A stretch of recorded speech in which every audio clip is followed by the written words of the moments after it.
বঙ্কিমাঞ্জলি স্টেডিয়ামে এই মুহূর্তে মোহামেডান স্পোর্টিং এবং ইস্ট বেঙ্গল ক্লাব, এবং চতুর্থ রেফারি হিসেবে আছেন শুভঙ্কর খামরি এবং পীযূষ বিশ্বাস আজকে ম্যাচ কমিশনার এবং referee assessor. East Bengal Mohammedan sporting এর খেলা, তুমি বললে ইস্ট বেঙ্গল যে ফুটবলটা উপহার দিচ্ছে, শুরু হয়ে গেল আজকের দ্বৈরথ ইস্ট বেঙ্গল বনাম Mohammedan sporting club.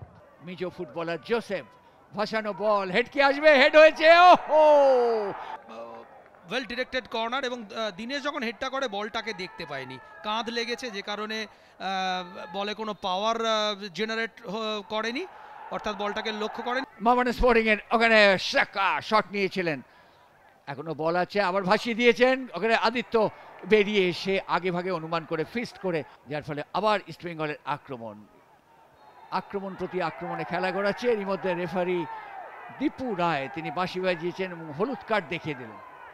Yellow card like আমার লাঙ্গাই সাকাকে দেখিয়েছে, চ্যালেঞ্জ ফ্রম বিহাইন্ড অবভিয়াসলি, কিন্তু গোল স্কোরিং মুভ নয়, কারণ এর পরেও আমানকে অনেকটা ট্রাভেল করতে হতো। ফাউল বাঁ দিক থেকে বামিয়া সামাদ, আক্রমণে মোহামেডান স্পোর্টিং, ওদিকে সুরজ রাজওয়ার তিনিও এগিয়ে গিয়েছিলেন।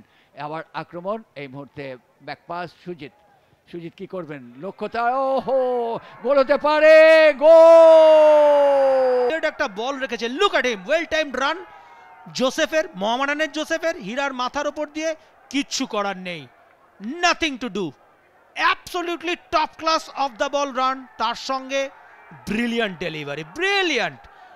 আর যে ডেলিভারিটার সময় তারপরেও হয়তো জোসেফ যেভাবে স্ট্রেচ করে বলটাকে সামনে রেখেছে, আনবিলিভেবল। একটা রাইটফুল ব্যাক অপোজিশন বক্সের ছোট বক্সে গিয়ে জাস্ট একটা লে অফ রেখেছে লেফট উইং হাফের জন্য বামিয়া সামাদ। লম্বা বল, জোসেফ জাস্টিন ডান দিকে, দেখা যাচ্ছে আমান সিকে, কিন্তু সম্ভবপর হল না বলের ধরা। একেবারে এখানে দেখার যে হাই বুট কিনা, আমার মনে হয় যে অ্যাসিস্ট্যান্ট রেফারির সামনেই ছিল। আমরা যদি ক্লোজ রেঞ্জ থেকে দেখি, আবার আক্রমণ, এই মুহূর্তে ইস্ট বেঙ্গল মুহুর্মুহু আক্রমণ করছে, দেখা যাক বিষ্ণু কি করেন। বিষ্ণু ইনস্টেপে রেখেছেন বাঁ পায়ে, কিন্তু খুব ক্লোজে চলে গেছে, চলতি বলে শট এবং গোল! এখানে অ্যাকচুয়ালি বিষ্ণুর যখন বলটা তুলেছে তখন অনবদল পরপর দুটো গোল পেল, এখানে আরেকটু তাড়াতাড়ি ক্লোজ ডাউন হয়তো হতে পারতো, কিন্তু সব থেকে ইম্পর্টেন্ট হলো জেসিন এই পরপর দুটো ম্যাচে যেভাবে গোল পেল, সেটা কিন্তু একটা অন্যরকম ব্যাপার। আগের ম্যাচে প্রায় জেসিন আগে ঢুকে গেছে গোল লাইনে, বল পরে ঢুকেছে, কিন্তু দুর্দান্ত লেগেছে। শুরু হয়ে গেল দ্বিতীয়ার্ধের খেলা। ইস্ট বেঙ্গল স্ক্রিনের বাঁ দিক থেকে ডান দিকে যাবে, মোহামেডান স্পোর্টিং স্ক্রিনের ডান দিক থেকে বাঁ দিকে যাবে। জিত কিন্তু দুজন খেলোয়াড়ের মাঝে খেই হারিয়ে ফেললেন। এখনো কিন্তু ইসরাফিলের পায়ে বল পড়েছিল, এবার গোল হতে পারে না, হলো না। মোহামেডান স্পোর্টিং কিন্তু এই শট এবং গোল! মোহামেডান স্পোর্টিং এই মুহূর্তে গোল করে এগিয়ে গেল। তারপরে যেভাবে একটা লালথাঙ্কিমা রেখে দিয়েছিল, সেখানে কেউ ক্লোজ ডাউন করার মতো সময় পায়নি।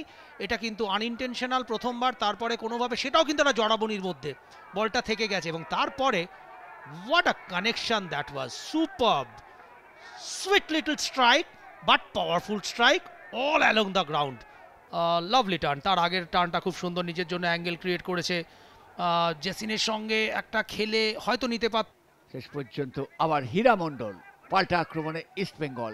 এটাই কিন্তু ঘটনাচিত্র দ্বিতীয়ার্ধের খেলায়, একবার এ দল আক্রমণ করছে তো পাল্টা আক্রমণে চলে যাচ্ছে ও দল, যার ফলে আক্রমণের টানাপোড়েনে ম্যাচ বেশ জমজমাট। কিন্তু ইস্ট বেঙ্গলকে কিন্তু একটা এমন সুযোগ ক্রিয়েট করতে হবে, বলতে বলতেই আবার সুযোগ, ইস্ট বেঙ্গল গোল কি হতে পারে, এবং বল চলে যাচ্ছে গোলের মধ্যে, এবং সেই জেসিন টিকে, ট্রিমেন্ডাস জেসিন টিকে, এবং ম্যাচের তার দ্বিতীয় গোল, এবং ম্যাসিভ ইম্পর্টেন্ট গোল, ম্যাসিভ, হয়তো সিজনের সব থেকে ইম্পর্টেন্ট গোলটা করলো জেসিন, বিউটিফুল। শুভদীপের এখানে অবশ্যই দোষ দেবো, কারণ নো ম্যান্স ল্যান্ডে চলে এসছে, এতটা অ্যাডভান্সিং হওয়ার হয়তো দরকার ছিল না। শুভদীপ এগিয়ে আসার জন্য দেখে প্রবাবলি মিতেই ছিল, এবং আবার বলের জন্য ওখানে চলেছেন জেসিন টিকে, ফাউল কি দেবেন, এবং সঙ্গে সঙ্গে ফাউল এবং হয়তো হলুদ কার্ড। বডিকে যেভাবে ইউজ করে, এবং প্রথমেই হাতে লেগে গিয়েছিল, প্রথমত হাতে লেগে যাওয়া হয়তো ইয়েস ত্রিপুরা অ্যাডভান্টেজ দিয়েছে, তারপরে পুল করেছে, এবং বলতে বলতে কিন্তু রেফারি দীপু রায় তিনি বাঁশি বাজালেন, এই মুহূর্তে আজকের খেলাটা কিন্তু খুব জমজমাট হয়েছে, কোনো সন্দেহ নেই। সুতরাং আজকে ফুল টাইম স্কোর গিয়ে দাঁড়ালো মোহামেডান স্পোর্টিং 2, ইস্ট বেঙ্গল 2।